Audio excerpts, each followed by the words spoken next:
غلط فہمی کے اندر مبتلا کر سکیں اور اپنی گمراہیوں کو چھپا سکیں، پردہ ڈال سکیں اس پر، بس اس کے علاوہ اور کوئی مسئلہ نہیں ہے۔ جان بوجھ کر کے، یعنی جس طرح جادوگر ہوتا ہے نا، جادوگر ہوتا ہے تو وہ کیا کرتا ہے، بہت سارے وہ جادوگر نگاہوں کا دھوکہ کرتے ہیں، وہ جادوگر بھی نہیں ہوتے، اس میں بھی دھوکہ ہوتا ہے۔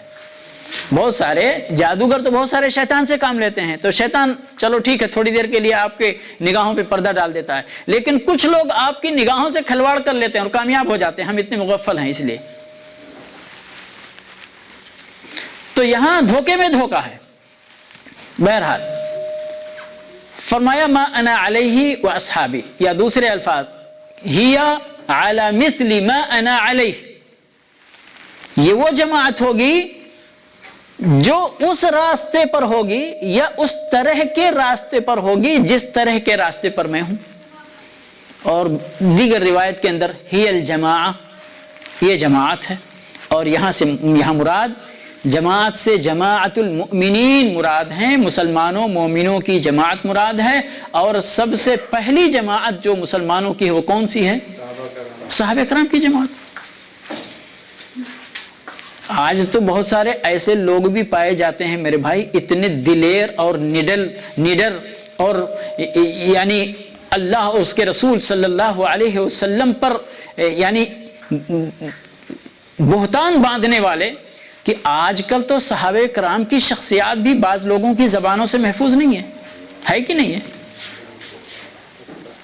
لیکن اللہ اور اس کے رسول صلی اللہ علیہ وسلم کی طرف سے صحابہ کرام کا تزکیہ ہو چکا۔ اللہ رب العالمین نے فرمایا رضی اللہ عنہم ورضوا عنہ۔ یہ سرٹیفکیٹ نہیں ہے صحابہ کرام کے لیے؟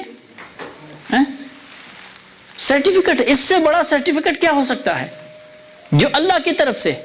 ہم تو ڈپلیکیٹ سرٹیفکیٹ بھی بنا لیتے دنیا کے اندر، لیکن اللہ کا سرٹیفکیٹ قرآن کے اندر ہے، اس کا کوئی جھٹلانے والا نہیں۔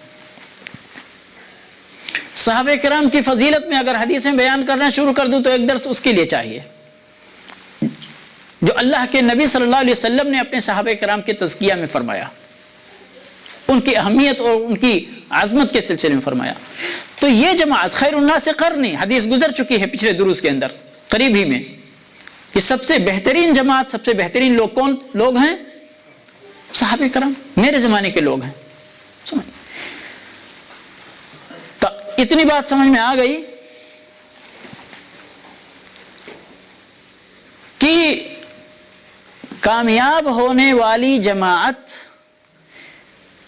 اس کا تعلق کسی جماعت کے نام سے نہیں ہے بلکہ جماعت کے کام سے ہے اور ان کی صفت سے ہے۔ نام کیسا بھی ہو، چاہے جماعت ہو چاہے فرد ہو، یعنی افراد ہوں ایک ایک کر کے، جن کا بھی کام اللہ اور اس کے رسول صلی اللہ علیہ وسلم کے بتائے ہوئے طریقے کے مطابق ہوگا، وہ فرقہ ناجیہ کا فرد مانا جائے گا اور انشاءاللہ تعالی وہ جنت میں جائے گا۔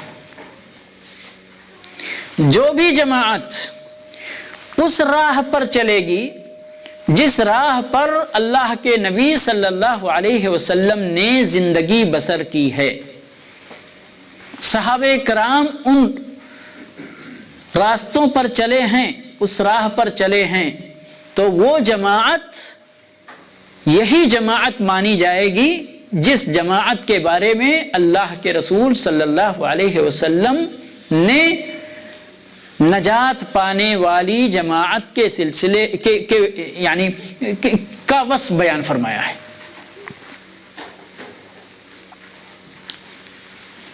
اب چاہے ان کا نام اہل حدیث ہو، اور چاہے ان کا نام سلفی ہو، اور چاہے ان کا نام وہابی ہو، اس سے قطع نظر، چاہے ان کا نام، حتیٰ کہ انصاف کی بات ہے کہ کوئی بندہ حنفی گھرانے میں پیدا ہوتا ہے، شافعی گھرانے میں پیدا ہوتا ہے، مالکی گھرانے میں پیدا ہوتا ہے، حنبلی گھرانے میں پیدا ہوتا ہے، بریلوی گھرانے میں پیدا ہوتا ہے، دیوبندی گھرانے میں پیدا ہوتا ہے، صوفی گھرانے میں پیدا ہوتا ہے، کس گھرانے میں پیدا ہوتا ہے اس سے قطع تعلق۔ اگر وہ اپنے نبی صلی اللہ علیہ وسلم کے راستے کو اختیار کر لیتا ہے، وہ اپنے باپ دادا کے راستے کو اللہ کی راہ پر چلنے کے لیے ترک کر دیتا ہے، تو اس کا شمار کہاں ہوگا؟ اسی فرقہ ناجیہ میں ہوگا، اس کا نام کیسا بھی ہو، اس کا تعلق کیسا بھی ہو، اس کی نسبت کس سے بھی ہو، لیکن اگر اس کا کام اللہ اور اس کے رسول صلی اللہ علیہ وسلم کے بتائے ہوئے طریقے کے مطابق ہو رہا ہے تو وہ اس جماعت کا حصہ ہے، اس جماعت کا فرد ہے۔ ٹھیک ہے، اتنی بات جب سمجھ گئے آپ لوگ، اچھی طرح سمجھ گئے نا جی۔ اب اس کے بعد بات آ رہی ہے جو کنفیوژن کی بات ہے، اس کنفیوژن کو کیسے دور کیا جائے کہ کچھ لوگ اپنے کو جو سلفی بتاتے ہیں یا اہل حدیث بتاتے ہیں، مختلف نام ہیں، انصار السنہ والجماعہ ہے، انصار السنہ المحمدیہ ہے، اسی طرح سے ہمارے ہندو پاک کے اندر جو ہمارے بھائیوں کی طرف سے ہم کو لقب ملا ہوا ہے وہابی کا لقب، سمجھ گئے؟ اس میں بھی ہمیں قبول کرنے میں کوئی مشکل نہیں ہے، ابھی میں بتاتا ہوں انشاءاللہ اللہ کی توفیق سے۔ یہ سارے نام، آخر ان ناموں کا کیا مسئلہ ہے؟ نام لیتے ہی یہ بات تو ہو جاتی ہے نا بھئی آپ لوگ بھی ایک جماعت ہیں، ہے کہ نہیں ہے؟ تو آپ ہم کو عیب کیوں دیتے ہیں جبکہ خود اسی عیب میں مبتلا ہیں کہ آپ نے اپنا ایک فرقہ بنا کے رکھا ہے، ایک جماعت بنا کے رکھی ہے، الگ اپنی آپ کی ڈفلی ہے اور آپ الگ اپنی ڈفلی بجاتے ہیں، ہے کہ نہیں ہے؟ دراصل میں آج کے درس کے لیے بلیک بورڈ چاہتا تھا، لیکن میں نے دیکھا نظر گھما کے کہیں بلیک بورڈ نظر نہیں آیا تو اکتفا کیا اسی طرح سے جو ہے، لیکن آپ لوگ انشاءاللہ کنسنٹریٹ کریں گے تو باتیں سمجھنے میں انشاءاللہ دشوار نہیں ہوں گی۔ ہمیں اپنے کو فرقہ کہلانے کا یا فرقہ کہلانے میں کوئی عیب نہیں ہے۔ ہاں ہمیں اعتراف ہے کہ ہم بھی ایک فرقہ ہیں، چاہے وہ اہل حدیث کی بات ہو، چاہے وہابی کی بات ہو، چاہے سلفی کی بات ہو۔ کیوں کہیں گے یہ تو مولوی صاحب فرقہ پرست نکلے؟ نہیں، خود اللہ کے نبی صلی اللہ علیہ وسلم نے جب فرمایا ہے کہ میری امت 73 فرقوں میں بٹے گی، انہیں 73 میں سے ایک فرقہ تو جنتی ہوگا، ایک فرقہ نجات پانے والا ہوگا، تو یہ تو ہمارے رسول صلی اللہ علیہ وسلم فرما کے گئے ہیں کہ ہاں ایک فرقہ ہے، پوری امت بٹ جائے گی، امت کا ایک فرد بھی 73 فرقوں سے باہر نہیں جائے گا۔ تو ہم اس فرقہ بندی کی جو بات ہے اس سے ہم اپنے آپ کو بری نہیں کر سکتے، لیکن اس کا مفہوم سمجھنا ہے۔ دراصل اللہ رب العالمین نے کیا ارشاد فرمایا؟ وَاعْتَصِمُوا بِحَبْلِ اللَّهِ جَمِيعًا، آگے کیا فرمایا؟ وَلَا تَفَرَّقُوا، اللہ کی رسی کو مضبوطی سے پکڑ لو اور ٹولیاں نہ بناؤ، فرقہ بندی مت کرو، الگ الگ جماعتیں مت بناؤ۔ ممنوع کیا ہے یہاں پر؟ کس چیز سے اللہ رب العالمین نے روکا ہے یہاں پر اس آیت کریمہ کے اندر؟ وَاعْتَصِمُوا بِحَبْلِ اللَّهِ، یہ تو حکم ہو گیا، ٹھیک ہے نا، کہ اللہ کی رسی کو مضبوطی سے پکڑ لو، یہ حکم ہے۔ اور سبحان اللہ، یعنی اللہ رب العالمین، میں نے کئی بار کہا ہے کہ اللہ رب العالمین ایک بات کا حکم دیتا ہے اور اس کے جو اپوزٹ بات ہوتی ہے اسے منع فرماتا ہے نا؟ اللہ کی رسی کو مضبوطی سے پکڑنے کا حکم فرمایا تو فرقہ بندی سے منع فرما دیا، ہے کہ نہیں ہے؟ کیا فرمایا؟ وَلَا تَفَرَّقُوا، فرقہ بندی مت کرو۔ اب یہاں پر آپ کو سمجھنا ہے کہ فرقہ بندی کرنا منع ہے، الگ الگ فرقے بنانا منع ہے، اس جماعت کو بکھیرنا منع ہے، اس میں پھوٹ ڈالنا منع ہے، یا اس جماعت کو ترک کر کے چھوڑ کے الگ جماعت بنا لینا منع ہے. یہی منع ہے نا, ہے نا. یہاں آپ اتنے آدمی بیٹھے ہوئے ہیں, مثال کے طور پر وَلِلَّهِ الْمَثَلُ الْأَعْلَى, مثالوں سے بات کو سمجھا جاتا ہے, ٹھیک ہے. یہاں 5 آدمی ہیں, میں گفتگو کر رہا ہوں, آپ لوگ خاموشی سے بیٹھ کر سن رہے ہیں. اب 5 آدمی اس میں سے نکل کر دروازے سے باہر چلے جائیں, ٹھیک ہے کہ نہیں صاحب, میں تو آپ لوگوں کی رائے سے اتفاق نہیں کرتا ہوں, مجھے آپ کی رائے پسند نہیں ہے, جس راستے پہ آپ لوگ چل رہے ہیں مجھے وہ راستہ پسند نہیں ہے, اس لیے میں اپنا الگ راستہ بناؤں گا, ٹھیک ہے. یہاں فرقہ بندی کا الزام کس پر عائد ہوگا؟ جو لوگ باہر گئے یا جو لوگ بیٹھے ہیں؟ بات سمجھ میں آ رہی ہے نا؟ جو لوگ باہر نکل گئے انہوں نے اپنی الگ جماعت بنا لی. اس جو بڑی یہ جماعت ہے اس حال کے اندر موجود لوگوں سے الگ, تو فرقہ بندی کرنے کا جو الزام ہوگا وہ ان پر ہوگا. یہاں جو لوگ بیٹھے ہیں وہ اپنی جماعت قائم کیے ہوئے بیٹھے ہیں, ٹھیک ہے. پھر تھوڑی دور کے چلنے کے بعد یا تھوڑا وقت گزرنے کے بعد 5 آدمی ادھر سے کھڑے ہوتے ہیں اور کہتے ہیں نہیں صاحب, آپ لوگ جس راستے پر چل رہے ہیں وہ راستہ ہمیں پسند نہیں ہے, اور اٹھ کر وہ الگ پھر چلے جاتے ہیں. ابھی بھی باقی لوگ بیٹھے ہوئے ہیں.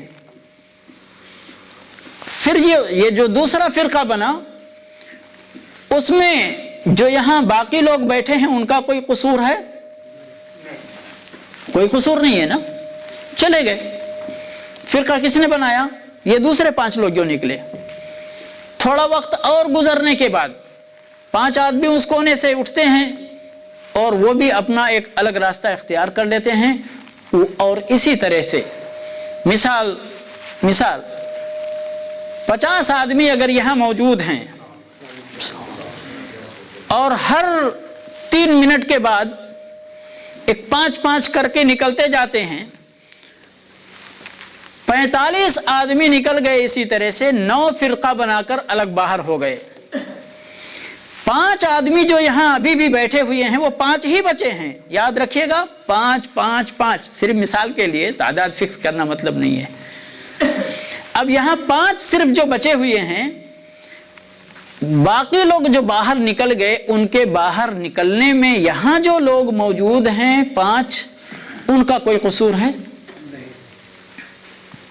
لیکن اب 9 فرقہ باہر چلا گیا تو یہاں جو 5 لوگ موجود ہیں وہ بھی ایک فرقے کی شکل ہو گئے نا, ہو گئے کہ نہیں ہو گئے؟ آپ مانیں اس چیز کو یا نہ مانیں, لیکن آپ فرقہ بن گئے. 5 ابھی 10 فرقے ہو گئے آپ کے اس 50 کی تعداد میں سے.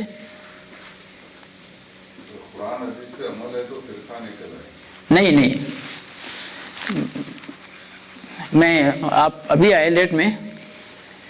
اللہ کے نبی صلی اللہ علیہ وسلم نے فرمایا افترقت النصارى على 71 فرقة وافترقت اليهود على 72 فرقة وستفترق هذه الأمة على 73 فرقة.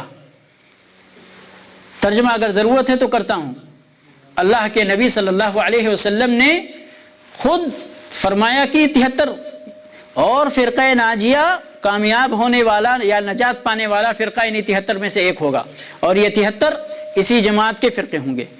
اس لیے میں کہہ رہا ہوں آپ کو سمجھنا کیا ہے کہ فرقہ بنانا عیب کی بات ہے اور یہ ممنوع ہے, لیکن فرقہ بن جانا آٹومیٹک, اس میں آپ کا کوئی قصور نہیں ہے, تو آپ ولا تفرقوا کے مصداق نہیں ہوں گے.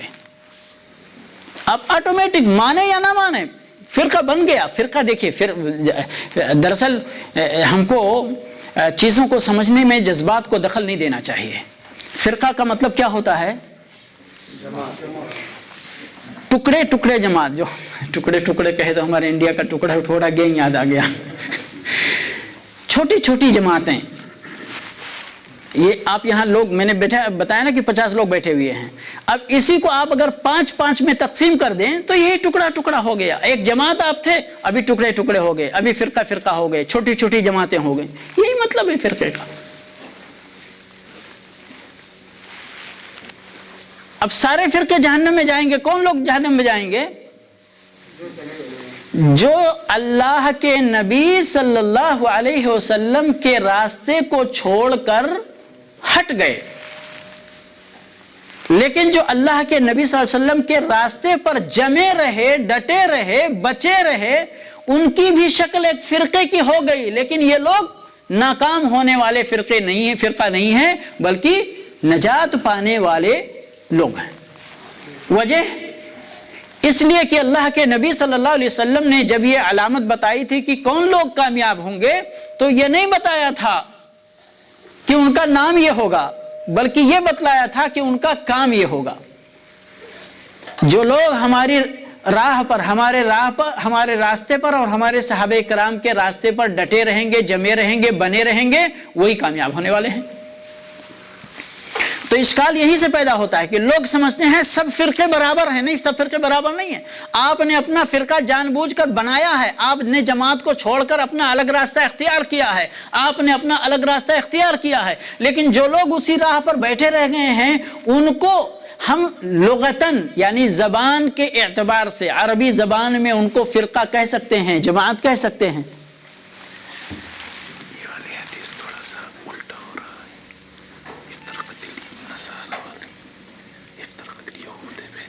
جی جی جی جی جزاک اللہ خیر۔ وہ حافظ صاحب نے وہ دراصل قوم یعنی پہلے یہود ہیں بعد میں نصارہ ہیں، میں نے پہلے نصارہ کو ذکر کیا ہے اور یہود کو بعد میں کیا ہے۔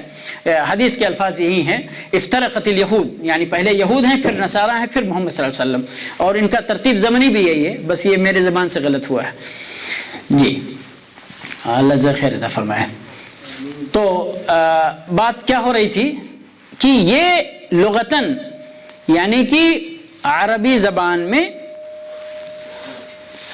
فرقے کا جو اطلاق ہوتا ہے وہ ہر ایک جماعت پر جو یعنی ایک مجموعہ من الناس کہیں اس کو، لوگوں کا ایک گروپ، جس کو ہم عربی میں انگریزی میں گروپ بھی کہہ سکتے ہیں، اپنے اردو میں جماعت بولتے ہیں، جماعت کا لفظ تو مشترک ہے، فرقہ بھی بولتے ہیں، سمجھ گئے نا؟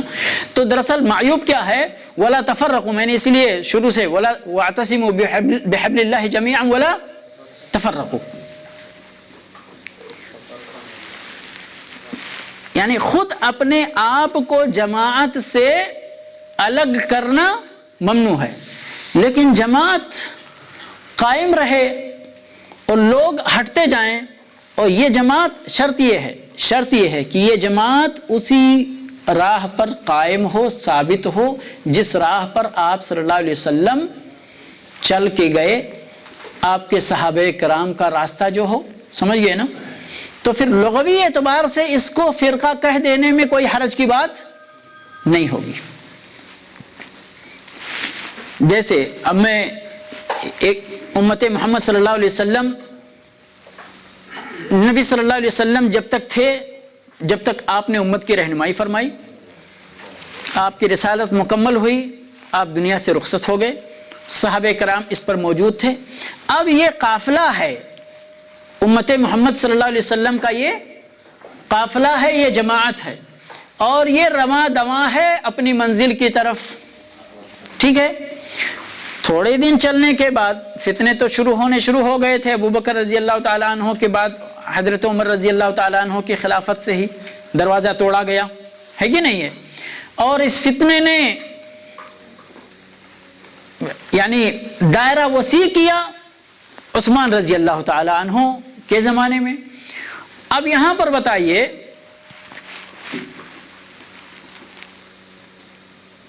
دنگائی جو آئے اس وقت، جن کو خوارج کا لقب ملا آگے چل کے،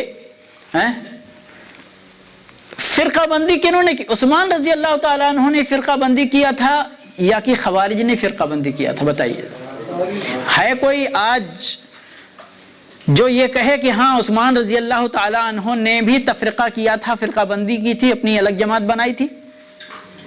کوئی بھی صاحب حق یہ نہیں کہہ سکتا۔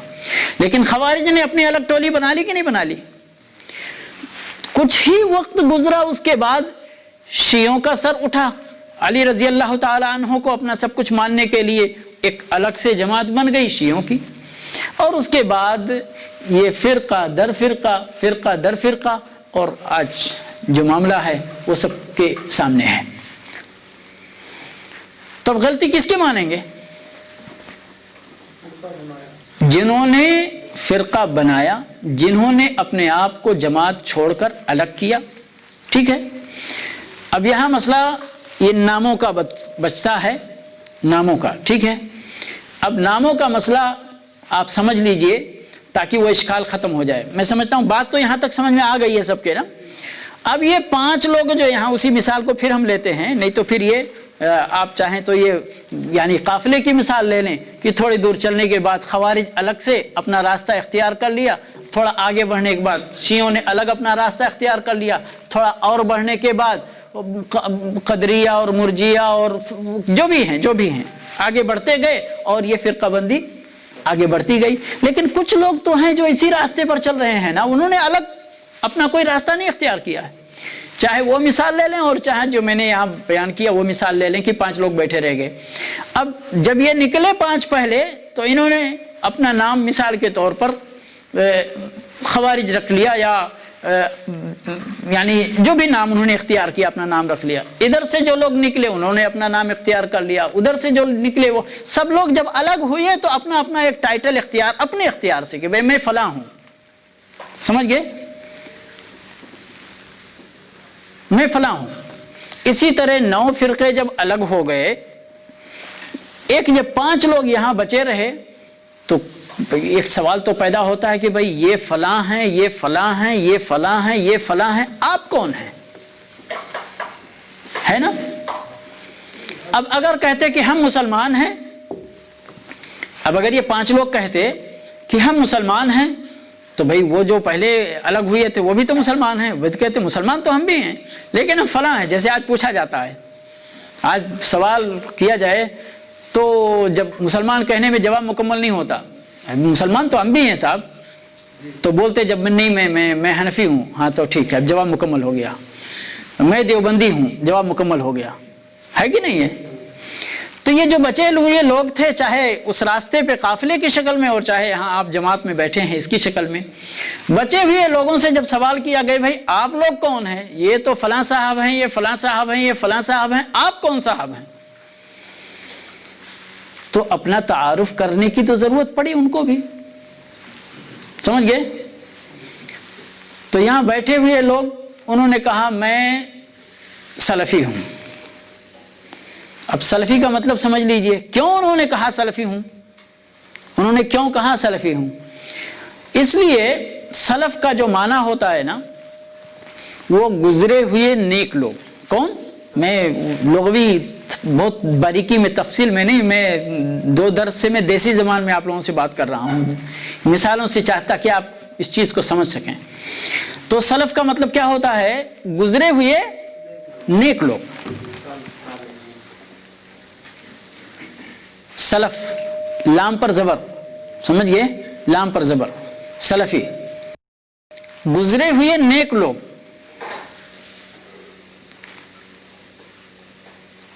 اب سلفی کا مطلب کہ میں وہی ہوں یا میں اسی راستے پر ہوں جس راستے پر ہمارے گزرے ہوئے نیک لوگ قائم تھے۔ ابتدا کہاں سے ہوئی؟ اللہ کے رسول صلی اللہ علیہ وسلم۔ اب اس حدیث کو پھر سے یاد کیجئے، ما انا علیہ واصحابی، یعنی ہم وہی جماعت ہیں جو جماعت اللہ کے رسول صلی اللہ علیہ وسلم اور صحابہ کرام کے نقش قدم پر چلتے آئے ہیں۔ آپ سمجھ گئے سلفی کا مطلب؟ آپ پوچھیں گے پھر یہ اہل حدیث کا مسئلہ کیسے حل کریں گے آپ؟ یہ سلفی کا لفظ جو ہے دراصل یہ عربی کا لفظ ہے، ٹھیک ہے؟ عربی کا لفظ ہے۔ تو اب یہاں عرب دیکھیے، سلفی کا لفظ زیادہ تر آپ کو عرب میں ملے گا۔ عرب میں کوئی اہل حدیث نہیں پہچانا جاتا ہے کہ نہیں ہے، کیونکہ اہل حدیث کی اصطلاح جو ہے محدثین کے لیے استعمال ہوتی ہے، یعنی اہل حدیث کا معنی ان لوگوں کے نزدیک جو صاحب حدیث ہو، یعنی علم حدیث رکھنے والا ہو، سمجھ گئے؟ علماء الحدیث کو اہل حدیث بولتے ہیں لوگ۔ لیکن ہمارے ہندوستان، پاکستان، بنگلہ دیش، نیپال اور سری لنکا میں اہل حدیث کس کو بولتے ہیں؟ سلفی لوگوں کو بولتے ہیں۔ سلفی بھی بولتے ہیں اور اس کے ساتھ ساتھ اہل حدیث بھی بولتے ہیں، ٹھیک ہے؟ اب انہوں نے اس نام کو کیوں اختیار کیا؟ کیونکہ وہاں اگر ہندوستان میں سلفی بولتے تو شاید لوگوں کو سمجھنے میں تھوڑا دقت ہوتی، تو اس لیے انہوں نے غور و فکر کرنے کے بعد یہ ٹائٹل اپنے لیے منتخب کیا، اور معنی اس کا ایک ہی ہے۔ کیسے کہیں گے آپ معنی اس کا ایک ہی ہے؟ حدیث تو ہم کیا جانتے ہیں؟ نبی صلی اللہ علیہ وسلم کی حدیث کو حدیث بولتے ہیں، یہی نہیں جانتے؟ قرآن کو حدیث بول سکتے ہیں یا نہیں؟ بول سکتے ہیں نا؟ دلیل کیا ہے اس کی؟ جزاک اللہ خیر، ہر خطبے میں سنتے ہیں، یہ نبی صلی اللہ علیہ وسلم کا خطبہ مسنونہ ہے۔ آپ نے فرمایا فَإِنَّ خَيْرَ الْحَدِيثِ کتاب اللہ، سب سے بہترین حدیث کیا ہے؟ کتاب اللہ، اللہ کی کتاب ہے۔ اور حدیث کا لفظی معنی گفتگو، سب سے بہترین کلام کیا ہے؟ کس کا ہے؟ اللہ تبارک و تعالیٰ کا ہے۔ سمجھئے؟ تو یہ ہے حدیث کا معنی۔ اسی طرح سے قرآن کریم کے اندر فَبِأَيِّ حَدِيثٍ بَعْدَهُ يُؤْمِنُونَ، کہ اس قرآن کے بعد، کلام اللہ کے بعد پھر اور کس کلام پر یہ لوگ ایمان لائیں گے؟ اور حدیث تو حدیث ہے ہی، جو حدیث نبی صلی اللہ علیہ وسلم کی حدیث کی۔ تو انہوں نے کہا ہم ایک ایسا لفظ اختیار کرتے ہیں جو لفظ مشترک ہے، یعنی کہ اس قرآن کے لیے بھی وہ لفظ بولا جاتا ہے اور حدیث کے لیے بھی بولا جاتا ہے۔ تو مختصر لفظ میں ہم جس معنی کو ادا کرنا چاہتے ہیں وہ معنی ادا ہو جائے گا۔ ہمارا دعویٰ کیا ہے کہ ہم قرآن پر عمل کرتے اور نبی صلی اللہ علیہ وسلم کے حدیث پر عمل کرتے۔ صحابہ کرام کس چیز پر عمل کرتے تھے؟ قرآن پر عمل کرتے تھے اور حدیث پر عمل کرتے تھے۔ تو انہوں نے یہ لفظ اختیار کیا کہ ہم بھائی کتاب و سنت، ہم عام طور پہ یہاں بولتے ہیں نا تقریر میں کتاب و سنت، قرآن حدیث، قرآن حدیث۔ تو قرآن حدیث کے لیے ہم کو قرآن ایک لفظ استعمال کرنا پڑتا، حدیث ایک لفظ استعمال کرنا پڑتا۔ تو انہوں نے اہل حدیث کہا کہ حدیث ایک ہی لفظ ہے لیکن معنی دونوں کا، یعنی قرآن و حدیث کو ماننے والے لوگ۔ کوئی مسئلہ ہے اس کے اندر؟ فرقے کا جواب میں دے چکا ہوں، آپ لوگ بھی نوٹ کر لیجئے۔ یہ نہ کہیے کہ یہ فرقہ، میں نے کہا لغوی طور پر ہماری ایک جماعت یہ ہے، یقیناً اس میں کوئی دو رائے نہیں ہے، سمجھ گئے؟ لیکن یہ جماعت کتاب و سنت پر عمل کرنے والی جماعت ہے۔ یہ جماعت وہی ہے جو اللہ کے رسول صلی اللہ علیہ وسلم کی راہ پر چلنے والی جماعت ہے۔ یہ جماعت وہی ہے جو صحابہ کرام کے راستے پر چلنے والی جماعت ہے۔ یہ جماعت وہی ہے جس پر اسلاف کرام ائمہ اعظام چل کر گئے، حتیٰ کہ ائمہ اربع وقت نہیں ہے، وقت میں دیکھ رہا ہوں زیادہ وقت گزر رہا ہے، ائمہ اربع کا بھی وقت ملے گا تو سارے ائمہ چاروں جو جن کی تقلید کی جاتی ہے آج، ان کی مرضی اور منشا کے خلاف یاد رکھیں، یہ ائمہ اپنی تقلید کرنے والے کو قیامت کے دن ٹھکرا سکتے ہیں، کیونکہ ان لوگوں نے تقلید ان کی مرضی کے خلاف کیا ہے۔ اور یہ میں جھگڑے کی بات نہیں کر رہا ہوں، انصاف کی بات کر رہا ہوں کہ ان اماموں کے ماننے والوں نے اپنے اماموں کے ساتھ بھی جیسا انصاف ہونا چاہیے ویسا نہیں کیا ہے۔ تو بہرحال میں یہ عرض کر رہا تھا کہ نام کچھ بھی ہو، اگر ان کی صفت وہی ہے جو صفت نبی صلی اللہ علیہ وسلم نے بیان فرمائی ہے اس حدیث کے اندر، اس حدیث کو بہت سارے لوگوں نے کہا یہ حدیث ضعیف ہے، ایسی ہے ویسی ہے، لیکن حقیقت یہ ہے کہ حدیث میں کوئی مسئلہ نہیں ہے۔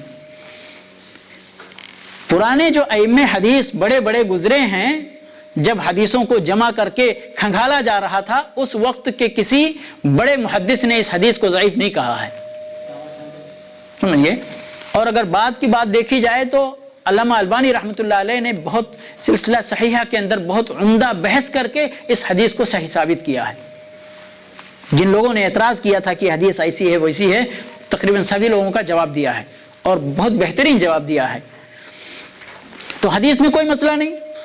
اب یہ حدیث جو ہے افترقت الیہود علی 71 فرقہ وافترقت النصارى على 72 فرقہ ستفترق سین یہ مستقبل قریب کے لیے ہے۔ سبحان اللہ، یہ دیکھیے یہ اللہ کے نبی صلی اللہ علیہ وسلم کی ایک پیشین گوئی ہی مانی جا سکتی ہے۔ ستفترق مستقبل کے لیے عربی میں دو کلمہ استعمال ہوتا ہے۔ لفظ مضارع جب استعمال کرتے ہیں، ماضی مضارع، ٹھیک ہے، تو اس میں اوپر جب سین لگا دیتے ہیں تو مستقبل کا معنی پیدا ہوتا ہے، کیونکہ مضارع میں دو زمانہ پایا جاتا ہے جب گفتگو کرتے ہیں تو، ٹھیک ہے، ایک زمانہ حال پایا جاتا ہے اور زمانہ مستقبل پایا جاتا ہے، لیکن مستقبل کی تعین اگر کرنا ہو تو اس پر سین یا سوف لگایا جاتا ہے۔ سین کا مطلب بہت قریب مستقبل میں ایسا ہونے والا ہے، اور سوف کا مطلب مستقبل میں ہونے والا ہے لیکن مستقبل بعید میں ہونے والا ہے، سمجھ گئے؟ یہاں اللہ کے نبی صلی اللہ علیہ وسلم ستفترق امتی، ان قریب ہماری امت بٹے گی۔ کتنے قریب کی بات ہے، کتنے قریب کی بات ہے۔ 2 سال ابو بکر رضی اللہ تعالیٰ عنہ، 2.25 سال، 12 سال عمر رضی اللہ تعالیٰ عنہ، اس کے بعد عمر رضی اللہ تعالیٰ عنہ کو آخر شہید کیا گیا نا، دروازہ توڑا گیا نا، فتنہ شروع ہو گیا۔ جی نہیں عمر رضی اللہ تعالیٰ عنہ کا کیا معاملہ ہے؟ جی یعنی کہ قتل کیا گیا۔ کون لوگ ہیں قتل کرنے والے؟ سمجھئے، سازش کے تحت یہ قتل کیا گیا تھا۔ المہم قریب فرقہ بندی ہوگی، لیکن آپ فرقہ بندی خود نہیں کرنا، فرقہ بندی کرنے والوں کے ساتھ نہیں جانا، اللہ کی راہ پر، نبی صلی اللہ علیہ وسلم کی راہ پر، صحابہ کرام کی راہ پر جمے رہنا۔ کہنے والے کچھ بھی کہتے رہیں، نام دینے والے کچھ بھی نام دیتے رہیں، اس سے کوئی فرق نہیں پڑتا ہے، سمجھ گئے؟ اب اتنا میں نے بتا دیا اہل حدیث اور سلفی کی بات، اور بھی جدھر جن لوگوں نے جو مناسب سمجھا اپنا نام رکھا، اور میں نے پہلے بتایا ہے دراصل نام رکھنے کا کوئی مسئلہ نہیں، کام آپ کا کیسا ہے، عمل آپ کا کیسا ہے، اسی کے مطابق فیصلہ ہوگا، ٹھیک ہے؟ اب ایک چیز میں اور صرف یعنی اس بیان کے طور پر کہ سبحان اللہ، اللہ رب العالمین کی عنایت دیکھیے، ہم لوگوں کو، سلفیوں کو یا کہ اہل حدیث کو ہمارے ہندو پاک میں بطور طعنہ یا بطور گالی یا بطور اتہام کیا کہا جاتا ہے؟ غیر مقلد۔ اتنے پہ غیر مقلد چھوٹی گالی ہے، پر چھوٹی گالی ہے، اتنی بڑی نہیں ہے، لیکن بڑی گالی اگر دینا ہے تو سیدھا وہابی بولتے ہیں، بڑا الزام لگانا ہے اگر تو وہابی بولتے ہیں۔ اللہ کی عنایت یہاں پر میں دیکھنے کا یہ مقصد ہے میرا کہ وہابی لفظ برا ہے یا اچھا ہے، یہ بتائیں ذرا۔ اور کیا ہمارے ان بھائیوں نے جنہوں نے ہم کو یہ لفظ، یہ لقب دیا، ہماری بھلائی سمجھ کر ہماری خوبی کے طور پر یہ لقب دیا تھا ہم کو، یا گالی ہی کے طور پر یہ لقب دیا تھا؟ یقیناً انہوں نے یہ لقب ہمیں بطور گالی ہی دیا تھا، لیکن یہ تو اللہ کی عنایت ہے ہمارے ساتھ کہ ان کی گالی ہمارے لیے دعا بن گئی۔ اور حقیقت میں آپ جس کی طرف منسوب کیا انہوں نے، ان کا نام کیا تھا؟ محمد، ٹھیک ہے، محمد بن عبد الوہاب۔ کیا نام تھا؟ محمد بن عبد الوہاب۔ تو یہاں پر ہمارے ساتھیوں کو بڑی پریشانی تھی، لیکن وہ پریشانی سے نکل نہیں پائے۔ جس کی طرف منسوب کرنا چاہتے تھے، اگر کرتے تو محمدی کہتے، ہے نا؟ اور محمدی کہنے میں ہمیں فخر ہے الحمدللہ، کوئی پریشانی ہوتی کسی کو؟ بلکہ باقاعدہ یعنی ہمارے ہندوستان کے ماضی کے مولانا میمن جونا گڑھی صاحب، انہوں نے تو باقاعدہ محمدی کا ایک سیریل لکھا تھا، صلاۃ محمدی اور فلاں محمدی اور محمدی، یعنی کہ یہ جو پہلے لکھے جاتے تھے، یہ شافعی طریقے نماز ہے، یہ حنفی طریقے نماز ہے، تو انہوں نے محمدی طریقے نماز لکھا، سمجھئے؟ تو یہ تو ہمارا فخر ہے، ہم تو اپنے رسول کی طرف نسبت کریں، لیکن یہ پسند نہیں آیا، کیونکہ یہاں ان کے اپنے دانست کے مطابق بھی ہم کو وہ لقب مل رہا تھا کہ جس سے ان کو محرومی ہوتی اور ہمارا سر فخر سے اونچا ہو جاتا الحمدللہ۔ تو کہا نہیں یہ آپ کو نہیں دیں گے ہم۔ پھر کیا کریں گے؟ عبد الوہاب۔ تو عبد الوہابی بولنے میں ذرا وہ بھی مسئلہ سمجھ میں نہیں آیا، تو کہا آپ لوگ وہابی ہیں۔ اور وہاب کس کا نام ہے؟ اللہ رب العالمین. ربنا لا تزغ قلوبنا بعد إذ هديتنا وهب لنا من لدنك رحمة إنك أنت الوهاب. سمجھ گئے؟ اب وہابی کا لفظی ترجمہ کریں آپ کون کر کے بتائیں گے ہمارے بھائی؟ اولاد دینے والا. جی وہ جزاکم اللہ خیر. نہیں میں شاید میں نے سوال کرنے میں غلطی کی ہے. میں یہ کہنا چاہتا ہوں کہ جی اللہ کو جزائے خیر دے، یعنی سیدھا بولیں اللہ والا. وہابی مطلب کیا ہے؟ اللہ والا. تو انہوں نے تو ہم کو گالی دیا لیکن یہ ہمارے لیے کیا بن گیا؟ دعا بن گئی. ان کی گواہی اور ان کی شہادت سے ہم وہابی یعنی اللہ والے الحمدللہ. پھر ہم کو وہابی کہلوانے میں کوئی پریشانی ہے؟ اگر وہ کہتے ہیں، ہم تو نہیں کہتے نا، لیکن اگر وہ کہتے ہیں تو کوئی بات نہیں، کہتے رہو بھائی. ہم تو اللہ والے ہیں الحمدللہ، اور ہمارا دعویٰ بھی ہے، اور اللہ سے ہم یہی دعا بھی کرتے ہیں کہ اللہ تا حیات ہم کو وہابی ہی رکھے، اللہ والا ہی رکھے ہم کو اللہ.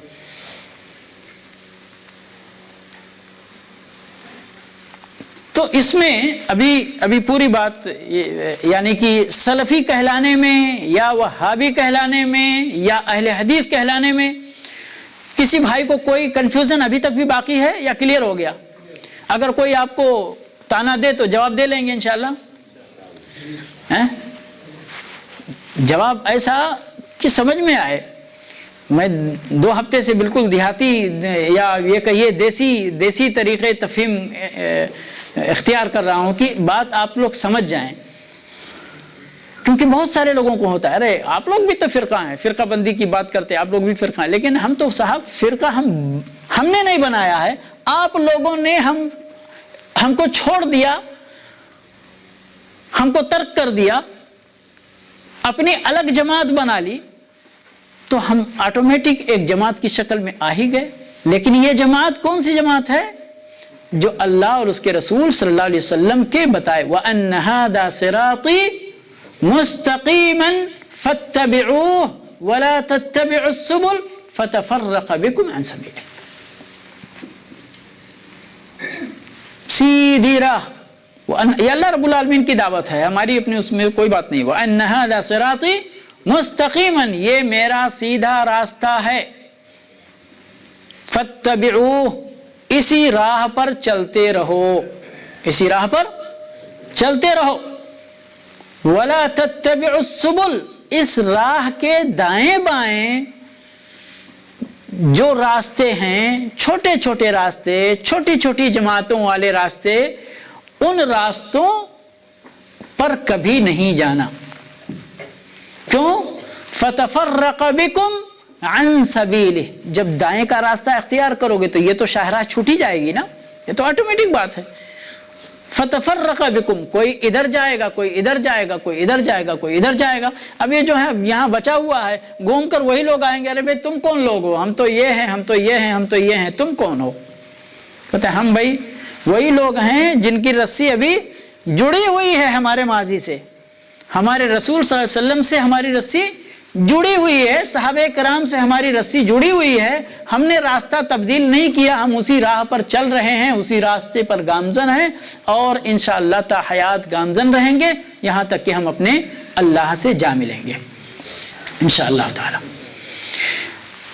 اب ایک مسئلے کی وضاحت اور کر دینا ضروری ہے.